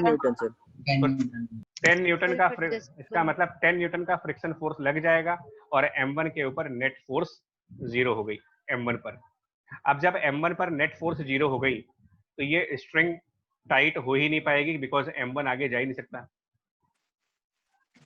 ये तो वो बात हो गई, सुनिए, ये वो बात हो गई कि एक रस्सी है, उस रस्सी को आपने दीवार से बांध दिया, रस्सी लूज है, रस्सी लूज है बिल्कुल यहाँ पर, और आप उसके राइट एंड पर 0 फोर्स लगा रहे हो, राइट एंड पर कोई 0 फोर्स लगा रहे हो। अब बताओ, अगर रस्सी लूज है और उसके राइट एंड पर आप 0 फोर्स लगा रहे हो, तो क्या बोले, टेंशन फोर्स कितना आएगा इसके अंदर? 0। एग्जैक्टली सेम चीज हुई है, एग्जैक्टली सिमिलर कंडीशन आ रही है यहाँ पर, कि जब तक फ्रिक्शन फोर्स की वैल्यू को ओवरकम नहीं कर जाओगे आप, तब तक M1 के ऊपर कोई नेट फोर्स नहीं आने वाला। जब तक आप फ्रिक्शन को ओवरकम, मतलब कि जब आप कैपिटल F की वैल्यू 10 न्यूटन की बजाय, मान लो अगर मैं 10 न्यूटन की बजाय यहाँ पर बड़ा फोर्स लगाऊं, कोई मान लीजिए मैं यहाँ पर 30 न्यूटन का फोर्स लगाऊं, क्या रिजल्ट होगा? क्या इस 30 क्या इस सुनो पहले, क्या इस 30 न्यूटन को फ्रिक्शन फोर्स बैलेंस कर सकता है, जिसकी लिमिटिंग वैल्यू, मतलब कि इसकी maximum value mu into normal के हिसाब से 0.6 और normal reaction force M1 into g होगा 24 न्यूटन। क्या ये पॉसिबल है कि आप 24 न्यूटन से बड़ा फोर्स लगाइए और फ्रिक्शन उसको एडजस्ट करके बैलेंस कर दें? No sir. No sir. लेकिन अगर 24 से कम लगाते हैं तो फ्रिक्शन बैलेंस एडजस्ट कर लेगा वो। तो ऐसे क्वेश्चन में जरा ध्यान देना, ये थोड़े खतरनाक क्वेश्चंस हैं, जहां पर स्ट्रिंग भी आ रही हो, स्ट्रिंग, फ्रिक्शन और एक फोर्स आप लगा रहे हो, तो सुनना स्टेटमेंट, जब तक आपका अप्लाई किया हुआ फोर्स फ्रिक्शन की लिमिटिंग वैल्यू से ज्यादा नहीं है, तब तक स्ट्रिंग में कोई टेंशन फोर्स अपीयर नहीं होगी, तब तक आप यहां टेंशन फोर्स को 0 कहेंगे। कुल मिलाकर के मेरा आंसर होगा, इसको समराइज करूंगा मैं अपने आंसर को, तो देखो ये होगा सर, सब 0 होगा। नहीं सब नहीं होगा 0। 10 न्यूटन, सुनिए 10 न्यूटन का फोर्स जब आप लगाएंगे, सर वही हाँ, तो इस 10 न्यूटन को 10 होगा। फ्रिक्शन फोर्स 10 न्यूटन का लगेगा, 10 न्यूटन की फ्रिक्शन फोर्स आपके 10 न्यूटन को बैलेंस कर देगी, और यहाँ पर टेंशन फोर्स 0। अब जरा M2 वाले ब्लॉक पे आओ, M2 वाले ब्लॉक पर टेंशन फोर्स 0, तो M2 ब्लॉक रेस्ट पे तो है, बट बिना किसी फोर्स के उसमें टेंशन 0 आ रहा है ना, तो बिना किसी फ्रिक्शन नहीं होगा, यानी F2 0 हो गया। अगर एक और स्टेटमेंट सुनो, भी ये थोड़े खतरनाक क्वेश्चंस हैं भाई आपके, मतलब डबल फ्रिक्शन डबल ब्लॉक इस तरीके से, M1 M2, अब आप राइट साइड फोर्स लगा रहे हो मान लो 30 न्यूटन का, तो अब प्रॉब्लम क्या होगी कि जो M1 का फ्रिक्शन फोर्स है वो मैक्सिमम ही 24 न्यूटन हो सकता है, उससे ज्यादा हो ही सकता है 24 न्यूटन का, राइट? लेकिन अब क्वेश्चन ये है क्या पूरा सिस्टम चलेगा या नहीं चलेगा, ये भी क्वेश्चन सुनो अभी आपका। सुनो, अब सुनना, ये बताओ M2 और M1 को मिला करके टोटल कितना फ्रिक्शन लगेगा, M1 M2 को मिला करके टोटल फ्रिक्शन, क्योंकि चलेंगे तो दोनों चलेंगे, नहीं तो एक भी नहीं चलेगा। स्ट्रिंग से बंधे हुए हैं, रस्सी से अगर बंधे हैं, स्ट्रिंग से बंधे हैं, तो ये तो हो नहीं सकता कि M1 मोशन कर जाए और M2 ना मोशन करे, ये पॉसिबल नहीं है। अगर स्ट्रिंग से बंधे हो आप, तो अगर M1 का मोशन होगा तो M2 का भी मोशन होगा, और M1 रेस्ट पे होगा तो M2 भी रेस्ट पे होगा। अब M1 और M2 दोनों के फ्रिक्शन फोर्सेस की लिमिट ऐड करो। M1 का 34 न्यूटन जी। 34 34 न्यूटन। तो अब अगर आप 30 न्यूटन का फोर्स लगा रहे हो तो क्या रिजल्ट होगा? 30 न्यूटन।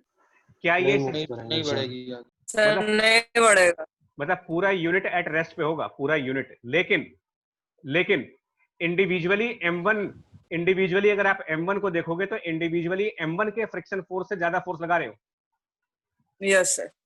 तो टेंशन लगेगा। हाँ। 6 न्यूटन टेंशन टेंशन और फ्रिक्शन बैलेंस कर देते हैं। हाँ, इसका मतलब 6 न्यूटन का टेंशन फोर्स आएगा, वही 6 न्यूटन का टेंशन फोर्स ब्लॉक M2 के ऊपर भी लगेगा, और उसी 6 न्यूटन की टेंशन फोर्स को बैलेंस करने के लिए M2 पर फ्रिक्शन आ जाएगी, फ्रिक्शन भी 6 न्यूटन का आएगा। 6 न्यूटन की फ्रिक्शन फोर्स आ जाएगी इसमें। आई बात समझ में? ये सर यानी कि सर जब फ्रिक्शन मतलब टेंशन तभी लगेगा रस्सी पे जब वो फ्रिक्शन की मैक्सिमम वैल्यू को एक्सीड कर जाए। हाँ, ऑब्वियसली, क्योंकि तभी तो M1 के चलने की टेंडेंसी होगी ना। हाँ सर बिल्कुल। तभी M1 पर एक राइट साइड अनबैलेंस फोर्स हो जाएगा, और उसको अनबैलेंस फोर्स को रोकने के लिए रस्सी टाइट हो जाएगी। Yes sir. हाँ, जब तक M1 पर आप फोर्स जो लगा रहे हो 10 न्यूटन का, उसको फ्रिक्शन ही अगर बैलेंस कर देगा तो M1 पर कोई अनबैलेंस फोर्स नहीं होगी, रस्सी टाइट होगी ही नहीं, टेंशन फोर्स आएगा ही नहीं उसके अंदर। यस सर समझ। सर इस केस में रस्सी टाइट होगी लेकिन पर यूनिट चलेगा नहीं। हाँ, चलेगा नहीं, रस्सी टाइट होगा लेकिन चलेगा नहीं है। और सर चलाने के लिए दोनों की फ्रिक्शनल वैल्यू को एक्सीड करना पड़ेगा। राइट, क्योंकि कंस्ट्रेंट ये है कि जब दो चीजें रस्सी से बंधी हुई है ना, तो आप एक को नहीं चला सकते, चलेंगे तो दोनों, नहीं तो कोई नहीं चलेगा। हाँ सर ठीक। ये कंस्ट्रेंट है। अब आइए इस क्वेश्चन की तरफ आते हैं जो अभी हम लोग डिस्कस कर रहे थे। अभी जो हम क्वेश्चन डिस्कस कर रहे थे उसमें 2 मासेस थे, ठीक है। टेबल वाला क्वेश्चन जो था हमारा, इसको ध्यान से पढ़िए, जो टेबल वाला क्वेश्चन था, ये 1 किलोग्राम 2 किलोग्राम, और 2 किलोग्राम पर लेफ्ट साइड 400 न्यूटन की सेंट्रीफ्यूगल फोर्स है, और 1 किलोग्राम पर राइट साइड में 200 न्यूटन की सेंट्रीफ्यूगल फोर्स है। तो इस क्वेश्चन को ध्यान से देखो। इस क्वेश्चन को अब आप ऐसे समझो, 1 किलोग्राम बॉडी पर आप 200 न्यूटन की फोर्स लगा रहे हो थ्रू सेंट्रीफ्यूगल ही है, लेकिन वो फोर्स तो है ना सेंट्रीफ्यूगल का 200 न्यूटन का। और 2 किलोग्राम की बॉडी पर आप लेफ्ट साइड फोर्स लगा रहे हो 400 न्यूटन का एज अ सेंट्रीफ्यूगल। और 2 किलोग्राम का मैक्सिमम फ्रिक्शन, मतलब 2 किलोग्राम का जो मैक्सिमम फ्रिक्शन है वो कितना है, और 1 किलोग्राम का मैक्सिमम फ्रिक्शन देख लें वो कितना है, तो वो पिछले डेटा से चेक करना पड़ेगा। तो 2 किलोग्राम वाले के लिए म्यू2 की वैल्यू 0.5 है, तो 0.5 इंटू 20 10 न्यूटन, और 1 किलोग्राम वाले के लिए 0.6 है, यहाँ पर 0.6 मल्टीप्लाइड बाय 10 तो मतलब 6 न्यूटन और 10 न्यूटन, ये फ्रिक्शन की मैक्सिमम वैल्यूज है 10 और 6। यानी यहाँ पर फ्रिक्शन मैक्सिमम 10 न्यूटन का हो सकता है, यहाँ पर फ्रिक्शन मैक्सिमम 6 न्यूटन का हो सकता है। आया बात समझ में आपको? अब सिचुएशन क्या होगी, अब सिचुएशन क्या बनेगी, देखिए काइनेटिक फ्रिक्शन लगेगा। सिचुएशन क्या बनेगी, देखो। हाँ, सिचुएशन क्या बनेगी, ये जो 400 न्यूटन का फोर्स आप देख रहे हो ना, 400 न्यूटन का फोर्स, अब आप इसके बारे में बताइएगा। 400 न्यूटन का फोर्स अगर आप लगा रहे हो तो ये फ्रिक्शन के मैक्सिमम वैल्यू से तो ज्यादा आ ही रहा है, यानी कि मैक्सिमम फ्रिक्शन को ओवरकम कर चुके हो आप। तो 10 न्यूटन को जब ओवरकम कर गए तो इस 2 किलोग्राम को, 1 मिनट, 2 किलोग्राम को रेस्ट पर रखने के लिए कितनी टेंशन फोर्स चाहिए होगी आपको? 390 न्यूटन। 390। और इधर 1 किलोग्राम बॉडी पर भी उतनी ही टेंशन फोर्स आएगी 390, और 1 किलोग्राम का मैक्सिमम फ्रिक्शन फोर्स कितना है? 6 न्यूटन का। 6 न्यूटन। तो ये कैसे होगा? 390 की फोर्स लेफ्ट साइड डायरेक्शन में है और 200 की फोर्स राइट साइड डायरेक्शन में है, टोटल फोर्स हो गया आपका 190 का 390 लेफ्ट साइड और 200 राइट साइड, यानी ओवरऑल अगर हम यहाँ पर देखें तो ओवरऑल 190 न्यूटन लेफ्ट साइड आ रहा है। क्या ये फ्रिक्शन बैलेंस कर जाएगा इसको? नहीं sir. No sir. No, sir. यानी ये फ्रिक्शन इसको बैलेंस कर ही नहीं सकता, क्योंकि फ्रिक्शन की वैल्यूज हम लोगों ने बहुत छोटी ली हुई हैं। आई बात आपको समझ में यहाँ पर? Yes sir. यानी इस क्वेश्चन Yes, में sir. इस क्वेश्चन में आप क्या बोलोगे? इस क्वेश्चन में आप ये कह सकते हो कि system can not be at rest, system can not be at rest and it will move, किधर की तरफ मूव करेगा? Left hand Left side. It will move to left with some acceleration, with some acceleration, उसको a मान लेते हैं। अब क्या करेंगे ना, अब आप टेंशन को 390 नहीं रखोगे, बिकॉज टेंशन की वैल्यू 390 आप इस बेसिस पे कह रहे थे कि बॉडी रेस्ट पे होगी। जब बॉडी रेस्ट, काइनेटिक फ्रिक्शन आएगा। सुनो बच्चा, हाँ सुनो, जब बॉडी रेस्ट पे हो ही नहीं सकती, क्योंकि रेस्ट पे जब कर रहे हैं तो फिर फोर्सेस बैलेंस नहीं हो पा रही, तो जब बॉडी रेस्ट पे हो ही नहीं सकती तो आप टेंशन को 390 कंसीडर नहीं करोगे। आप तब आप क्या करोगे? तब आप ये कहोगे कि ये जो 2 किलोग्राम बॉडी है, इस 2 किलोग्राम बॉडी पर लेफ्ट साइड डायरेक्शन में 400 की फोर्स लगेगी, राइट साइड डायरेक्शन में 10 की फोर्स लगेगी। कैपिटल टी अब आपके लिए अननोन क्वांटिटी बन जाएगी, कैपिटल टी अननोन बन जाएगा, लेकिन अब आपके लिए ये चीज पता चल गई कि 2 kg लेफ्ट साइड पर एक्सेलरेट हो रहा है।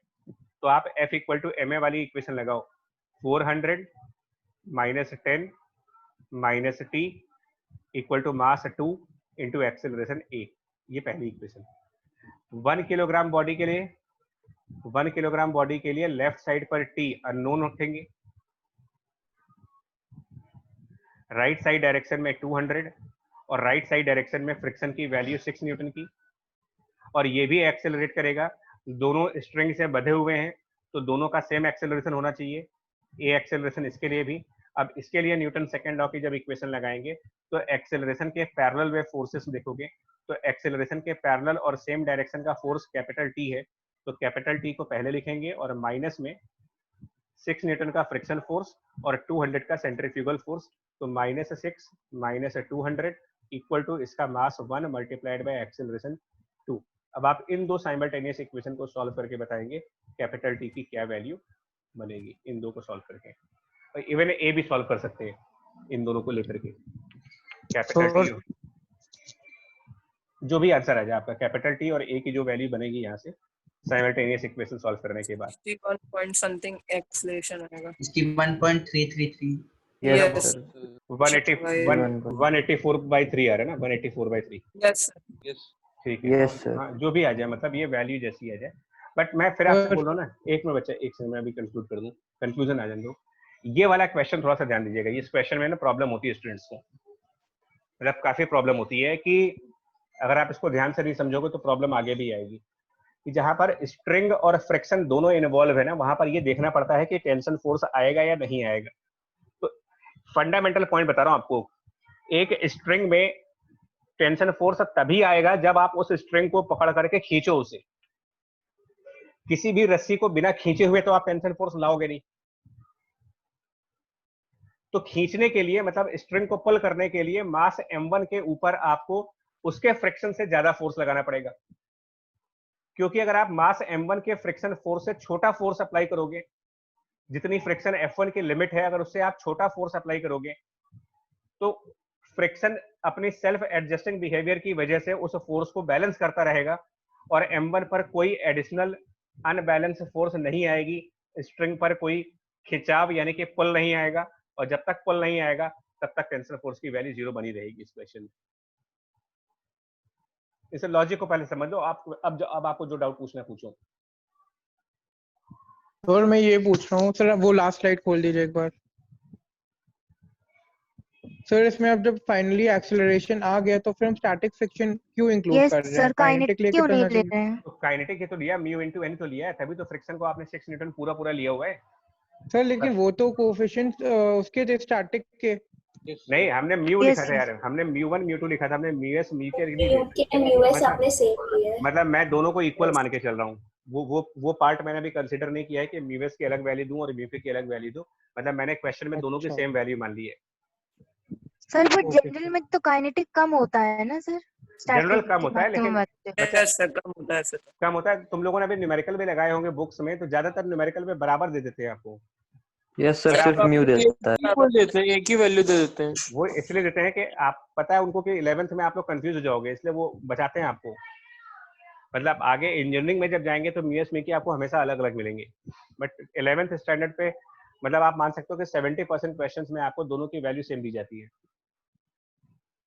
तो आंसर हाँ, आंसर फिर क्वेश्चन में ये लिखा था ना, जब हम लोग की 2 इक्वेशन बन रही थी और 3 अननोन से, कि टी हमको निकालना था और F1 और F2 निकालना था। तो सर अब F1 और F2 क्या होगे? वही होगे मैक्सिमम वैल्यूज। तो वही हो गया ना maximum value. Okay sir. Maximum value है ना। मैं इस क्वेश्चन को एक बार फिर करूंगा, लेकिन उससे पहले मैं आपको ना बार बार कह रहा हूँ आप उस क्वेश्चन को करना, लेकिन उससे पहले आप इस क्वेश्चन के लॉजिक को समझो। ये जो क्वेश्चन है कि टू कनेक्टेड बॉडीज में अगर आप फोर्स लगाते हो तो टेंशन फोर्स कब आएगा और कब नहीं आएगा। मेरा आपसे बार बार कहना है कि पहले इस लॉजिक को समझ लीजिए, और मैं फिर अपनी स्टेटमेंट को रिपीट कर दे रहा हूँ। जब तक आप M1 पर जो फोर्स लगा रहे हो वो M1 के मैक्सिमम फ्रिक्शन से अगर छोटा है तो फ्रिक्शन अप्लाइड फोर्स को बैलेंस कर देगा, टेंशन फोर्स अपीयर नहीं होगा। और जब टेंशन फोर्स अपीयर नहीं होगा तो M2 वाले ब्लॉक के लिए फ्रिक्शन फोर्स 0 रहेगा। Number 1 point. नंबर 2 पॉइंट, क्योंकि ये दोनों मासेस स्ट्रिंग से कनेक्टेड हैं तो ये हमारी मजबूरी कह लो, कंस्ट्रेंट कह लो, कि चलेंगे तो दोनों एक साथ चलेंगे वरना कोई नहीं चलेगा। और जब दोनों को एक साथ चलना है तो आपको अप्लाइड फोर्स दोनों के फ्रिक्शन की लिमिट्स को ऐड करके और उससे ज्यादा फोर्स लगाना पड़ेगा। ये दो बातें आपको समझ आ रही है कि नहीं आ रही है? ये देख लो पहले कि 2 पॉइंट्स जो है कि आपको कितना फोर्स लगाना पड़ेगा ताकि ये सिस्टम मोशन करे। तो उसका आंसर है maximum friction of M1 plus maximum friction of M2 से ज्यादा फोर्स लगाना पड़ेगा आपको। और टेंशन फोर्स कब अपीयर होगी? जब M1 पर अप्लाई किया गया फोर्स M1 के मैक्सिमम फ्रिक्शन से ज्यादा हो। ये दो बातें आपको माइंड में लग रहा सही बोली जा रही है कि नहीं बोली जा रही है? Yes sir. तो ये दो ये सर लग रहा है। हाँ, ये दो डाइजेस्ट, अगर आपको ये दो बातें मेरी डाइजेस्ट हो जाएंगी तो आप इसके इस टाइप के क्वेश्चंस कर ले जाओगे। बट ये इंपॉर्टेंट पॉइंट है और इसका की पॉइंट बार बार बोल रहा हूँ, की पॉइंट यही है कि स्प्रिंग में टेंशन फोर्स लाने के लिए आपको रस्सी को पकड़ के खींचना पड़ता है। खींचने का मतलब उस पर फोर्स लगानी पड़ती है। ये इसका फंडामेंटल पॉइंट यूज किया जा रहा है।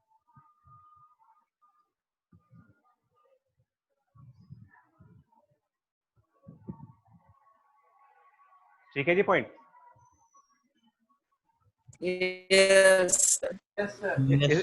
है बच्चा, इसको मैं कंटिन्यू करूंगा नेक्स्ट क्लास में। आज का तो टाइम लिमिटेड था, बट इसको नेक्स्ट क्लास में फिर कंटिन्यू करेंगे, कुछ और क्वेश्चंस करेंगे सर और एक रिक्वेस्ट थी।